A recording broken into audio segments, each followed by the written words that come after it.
할렐루야. 주안의 교회 온라인 예배 시간이 돌아왔습니다. 이번 주 목요일이 추석입니다.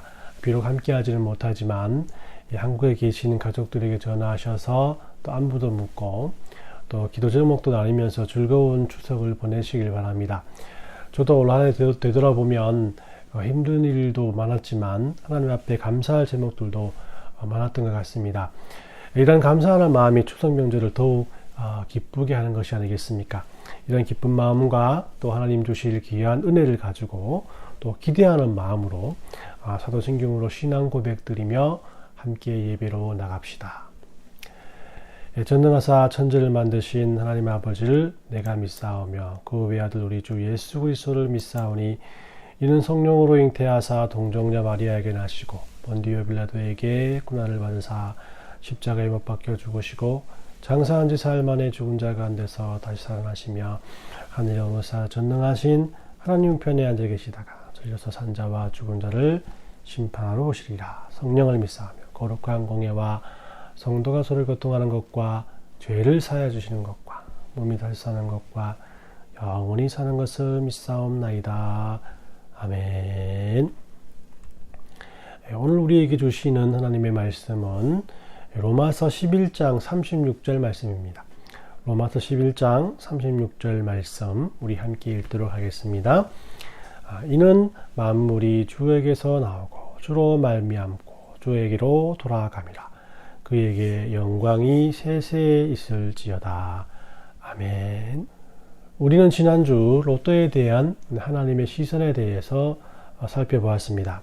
로또는 요행을 바라는 사람의 심리를 이용해서 이익을 챙기는 것이기 때문에 혹시라도 이것을 의지하기보다는 하나님의 도우심을 바라며 최선을 다하는 삶을 하나님께 올려드려야 함을 깨닫게 되었습니다.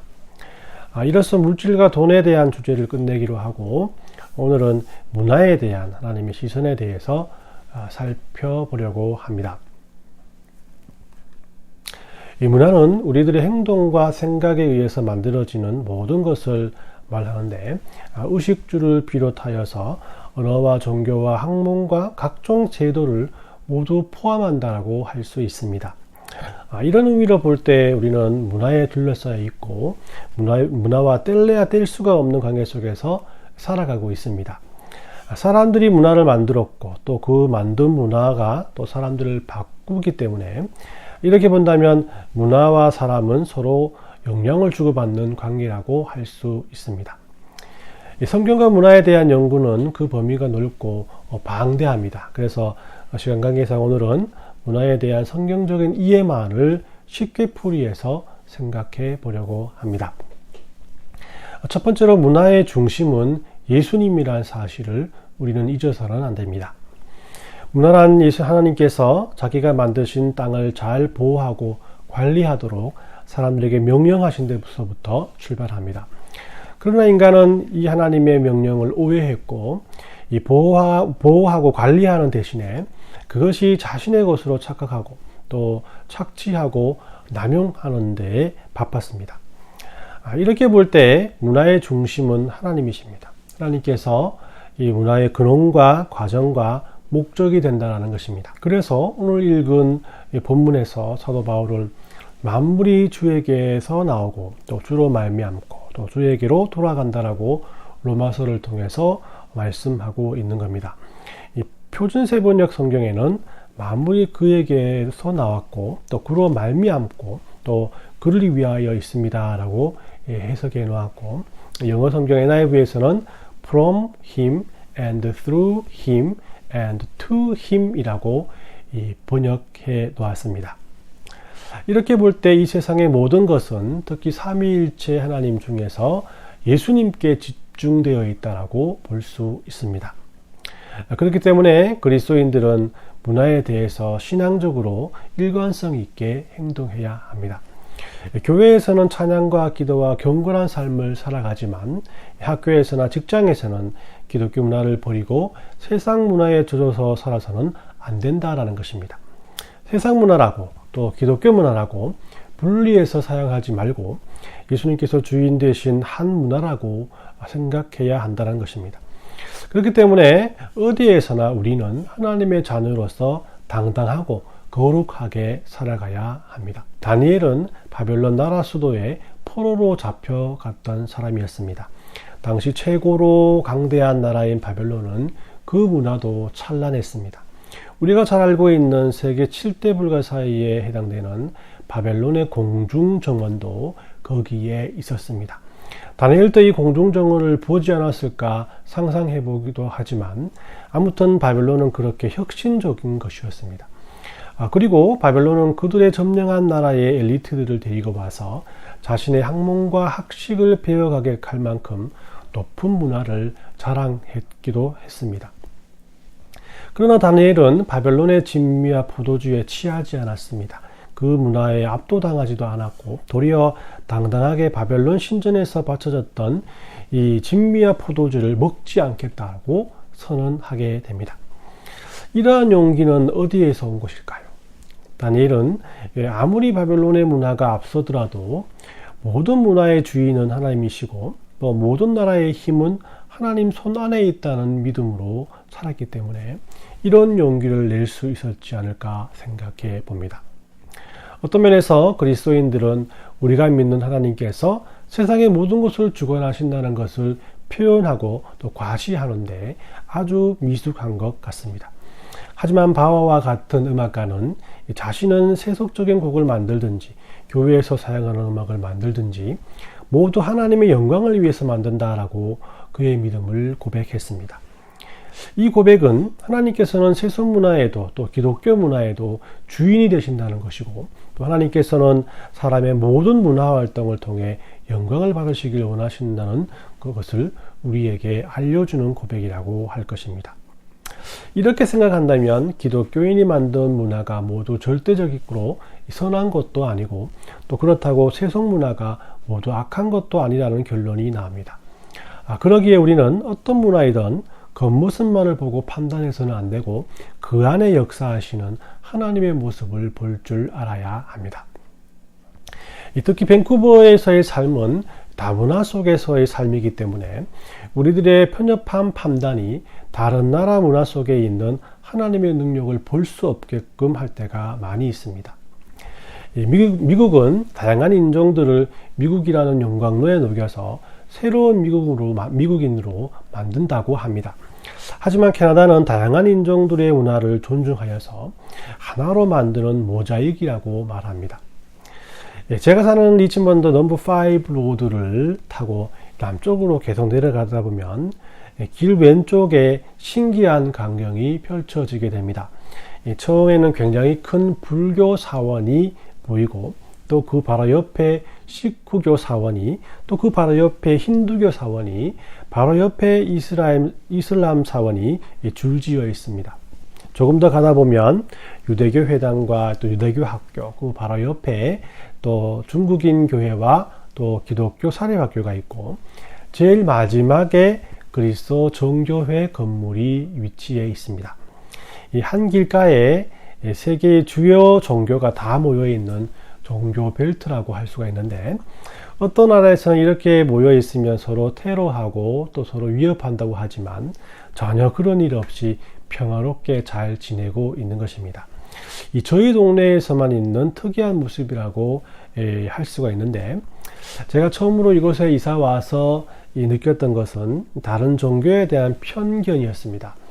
여러분들도 잘 알다시피 시크교 같은 경우에는 이 공용 수영장이나 또 사우나에서도 터번을 벗지 않고 그대로 이렇게 들어오는 모습을 봅니다. 그 옆에 있다 보면 아시겠지만 오래 있지 못하고 곧바로 자리를 뜰 수밖에 없는 상황이 연출됩니다. 그러나 차츰 그런 모습들이 그들의 문화라는 사실로 인정하게 되었습니다. 그래서 중국 사람들이 잠옷바람으로 머리가 삐쭉삐쭉 뜬 상태에서 아침에 학교로 아이들을 라이드하는 모습도 웬만하면 다 이해하게 되었습니다.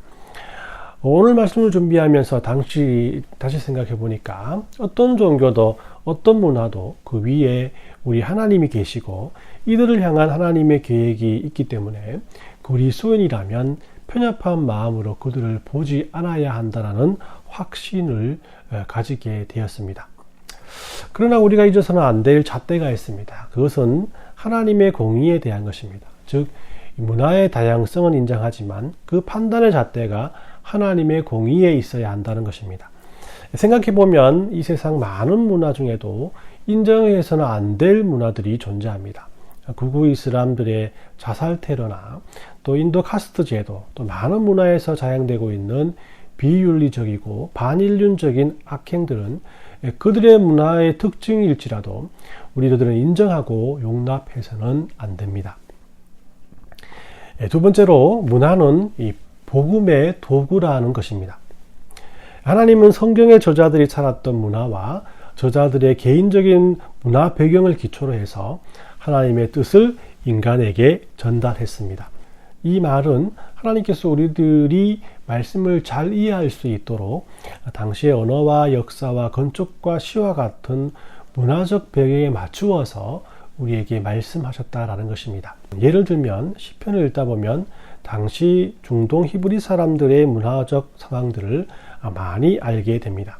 자연적인 이미지로는 산과 태양과 새, 그리고 시냇가에 심은 나무, 또 양을 치던 민족이었기 때문에 목자, 양, 초장, 물된 동산과 같은 단어들, 그리고 당시 군인들이 사용했던 방패와 또 산성이란 단어, 요새란 단어, 또 피난처 등의 단어들을 보면 당시가 어떤 이 문화였던가를 알 수 있다는 것입니다.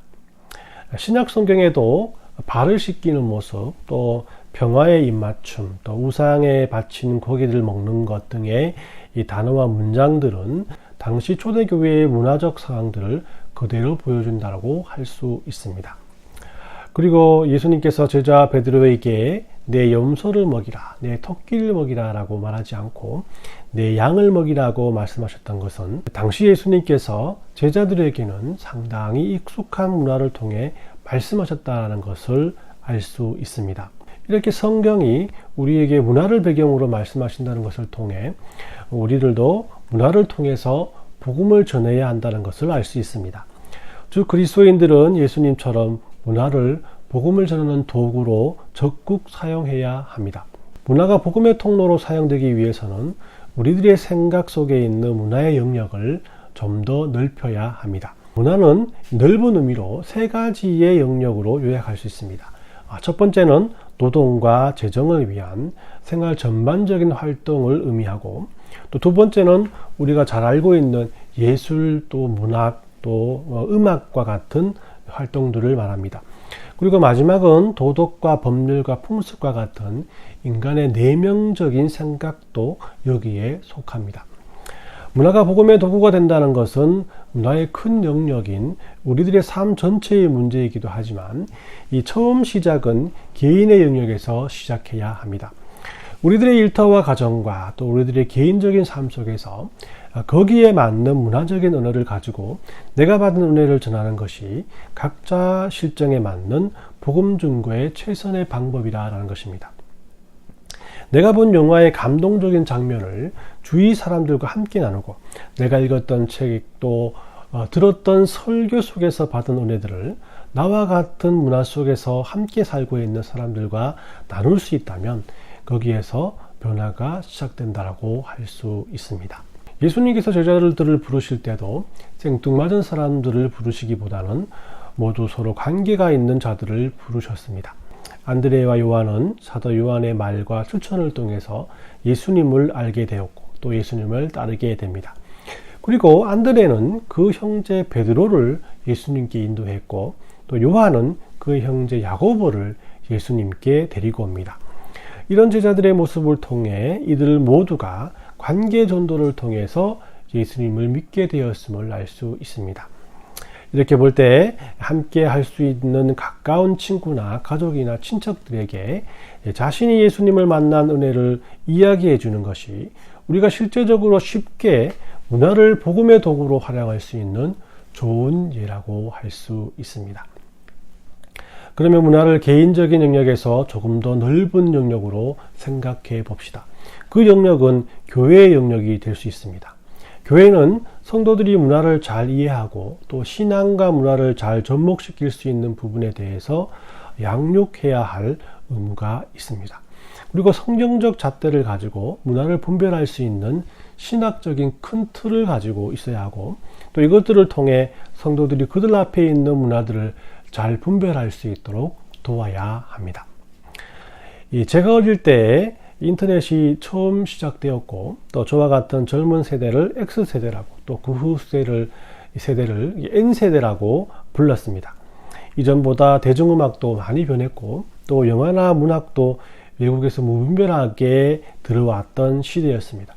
하지만 이 교회에서는 이것들을 무조건 보지도 말고 또 듣지도 말고 말하지도 말라라고만 가르쳤습니다. 그러나 교회는 이런 문화의 변화에 민감하게 대처해야 합니다. 문화에 대해서 많은 연구를 하고 그 연구 결과를 통해서 성도들에게 대안을 내놓을 수 있어야 합니다. 왜냐하면 이것이 곧 복음을 전하기 위한 도구이기도 하고 성도들이 가장 많이 노출되어 있는 곳이 문화이기 때문입니다. 그렇기 때문에 오늘과 같은 문화 시대에 사는 우리들에게 문화는 교회의 생존과 복음 전파의 도구로서 그리스도인들에게 가장 중요한 요소가 되었습니다. 그래서 오늘 저는 마지막으로 여러분들에게 우리들이 문화를 대면할 때 가질 수 있는 두 가지의 경우를 소개하고자 합니다. 먼저 문화에 대해서 버릴 것은 과감하게 버릴 줄 알아야 합니다. 구약의 히스기야 왕은 왕이 되자마자 여러 곳에 있던 우상과 산당들을 부수며 종교개혁을 실행한 왕으로 유명합니다. 그런데 그가 부순 것들 중에는 700여 년 전에 만들었던 모세의 구리뱀도 포함되어 있습니다. 구리뱀은 출애굽 후 광야 생활에서 고생하던 이스라엘 백성들이 하나님을 원망했을 때에 하나님의 심판으로 불뱀이 나타나 많은 사람이 죽음을 당했을 때에 만들어졌습니다. 모세가 하나님께 회개하자 하나님은 용서의 의미로서 모세에게 구리로 만든 뱀을 만들어 장대 위에 세우게 하고 그것을 바라보는 자마다 살아날 것이라고 말씀하셨고 실제적으로 그리 되었습니다. 이 구리로 만든 뱀을 예수님께서는 자신의 모습과 동일한 것으로 말씀하셨습니다. 예수님은 자신이 구리로 만든 뱀처럼 나무 위에 들려야 하겠고 자신을 바라보는 자는 구원을 얻을 것이라고 말씀하시며 말씀하신 대로 나무 십자가 위에 달려 돌아가셨습니다. 이런 귀중한 유산을 히스기야 왕은 왜 파괴했을까요? 히스기야 왕이 구리뱀을 파괴한 것은 그것이 더 이상 메시아의 모형이 아니라 우상이 되었기 때문입니다. 일부 백성들 중에는 거기에 제사를 지내고 예배하는 사람들이 있었는데 아마 뱀에 물린 사람들이나 병이 있는 사람들이 그것을 숭배하면 모든 문제를 구리로 만든 뱀이 해결해 줄 것이라는 생각 때문이었을 것입니다. 그러므로 아무리 좋은 기독교 문화라도 그것이 성경적인 원래의 의미를 저버리게 되면 우리는 그것을 폐기할 줄 알아야 합니다. 저는 교회에서 성도들이 함께 모여 기도하는 기도회가 좋은 기독교 문화라고 생각합니다. 기도 제목을 함께 나누며 기도하는 중에 성도가 서로 뜨거운 열정과 또 성령의 은혜를 함께 입을 수 있고 더 나아가 한마음 한뜻으로 모인 하나님의 자녀라는 동질감이 느껴지기 때문입니다. 그런데 한국에서 사역할 때 수능 시즌이 되면 기도하는 분들이 많아졌다가 또 수능이 끝나게 되면 곧바로 줄어드는 현상을 많이 보게 되었습니다. 이런 모습들을 통해서 어떤 분들은 이 기도를 하나님께 정성을 쌓는 하나의 수단으로 생각하고 있지 않는가라는 생각을 해보았습니다. 한국은 예전부터 종교성이 많고 정성을 다하는 문화가 있었습니다. 이것을 교회가 받아들였고 또 좋은 기독교 문화가 되었습니다. 그런데 그 안에 있는 기도를 수단으로 생각하는 이 기복신앙까지 그대로 받아들였다는 것입니다. 그러나 이런 마음으로 기도하는 부분은 우리가 과감하게 버려야 할 부분입니다. 두 번째로 버리지 못하면 또 문화를 바꾸고 개혁해야 한다는 것입니다. 이것의 좋은 예는 예수님께서 유대 지방에 유행했던 발 씻기 습관을 바꾸시는 모습입니다. 당시 손님이 집에 오면 지위가 높은 사람의 발을 낮은 사람이 씻어주는 유대 문화가 있었습니다. 그런데 예수님께서는 친히 제자들의 발을 씻겨 주시면서 발 씻는 문화를 겸손과 섬김의 문화로 바꾸셨습니다. 예수님께서는 이외에도 바리새인의 기도와 구제, 헌금, 또 금식 문화를 과시이용해서 또 참신앙의 표현으로 바꾸어 주셨습니다. 이런 예수님은 어떤 면에서 문화를 바꾸어 개혁하는 멋진 모델이라고 할 수 있을 것입니다. 말씀을 정리합니다. 문화는 그리스도인에게 어떤 의미일까요? 문화의 중심에는 예수님께서 계시고 문화는 복음을 전하는 도구라는 것입니다. 복음 증거를 위해서라도 우리는 문화를 중요하게 생각해야 하고 그것을 이해하기 위해서 노력해야 할 것입니다. 오늘은 이렇게 문화에 대한 성경적인 관점에 대해서 간단하게 살펴보았습니다. 다음 주부터는 영화, 또 과학, 또 폭력과 또 고통 등과 같은 문화의 전반적인 이슈들에 대해서 살펴보고 우리들이 가져야 할 문화관을 하나님의 시선으로 바라볼 수 있는 귀한 믿음의 시간이 되었으면 합니다. 모쪼록 이번 한 주간도 그리스도인은 모든 문화 속에 살아가고 있음을 기억하고 거기에 안주하며 살고 있지는 않은지, 또 바꾸고 변화시켜야 할 것은 무엇인지, 그리고 계속해서 자녀들에게 전해줘야 할 것은 무엇인지를 묵상하는 한 주간이 되시는 저와 여러분들 되시길 예수님의 이름으로 축원합니다. 우리 함께 기도하겠습니다. 하나님, 세상의 어떤 문화도 그 중심에 예수님이 계심으로 예수님의 능력 아래에 있음을 알게 하시니 감사합니다. 그러나 이런 예수님의 능력을 알지 못하고 우리가 속해 있는 문화 속에서 하나님의 자녀로서의 모습을 나타내지 못하고 약자의 모습으로 살아왔음을 하나님 앞에 고백합니다. 이제 예수님의 능력 아래에서 세상의 문화를 따라가기 급급하기보다는 그 문화를 이끌 수 있는 은혜를 주옵시고 더 나아가 복음을 전하는 도구로 사용하기에 부족함이 없도록 우리를 인도해 주시옵소서.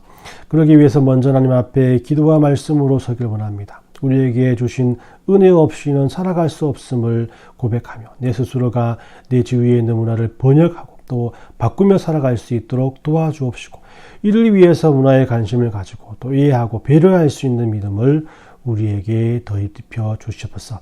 이제 가을에 접어들면서 이번 주간에는 추석 명절이 다가옵니다. 주안의 교회 성도들 모두가 타지에 살고 있어 비록 가족들과 만날 수는 없지만 멀리 떨어진 가족들을 위해서 중보할 수 있도록 도와주시고 오고 가는 소식들이 복되게 하시고 가족 모두가 늘 건강하게 인도해 주셔서 한 해 동안 주신 감사의 제목들을 다음 한 해에도 계속될 수 있도록 복 내려 주시옵소서. 이런 감사의 제목들로 주님 몸된 주님께 교회를 위해서 귀한 예물을 아끼지 않는 지체들이 있습니다. 주신 물질이 하나님의 것이고 또 감사한 일들에 대한 믿음의 표시로 하나님 앞에 물질을 드리오니 드린 물질이 하나님의 나라 위에 귀하게 쓰일 수 있도록 축복해 주옵시고 드린 자들에게도 영육간의 강건함을 되주셔서 더 많은 감사의 제목들이 넘쳐날 수 있는 은혜의 한 주간이 될 수 있도록 축복해 주시옵소서. 이번 한 주간도 모든 것을 하나님 앞에 의탁드리오며 걸어가신 예수님의 이름으로 기도 올리옵나이다. 아멘. 축도하겠습니다. 지금은 우리 주 예수 그리스도의 은혜와 하나님 아버지의 사랑하심과 성령의 교통하심이 오늘 하나님의 시선으로 문화를 바라보길 원하는 모든 성도님들의 머리 위에와 가정과 자녀와 직장 가운데 그리고 우리 주안의 교회를 물심양면으로 돕는 모든 지체들의 머리 위에 지금부터 영원까지 함께 있을지어다. 아멘.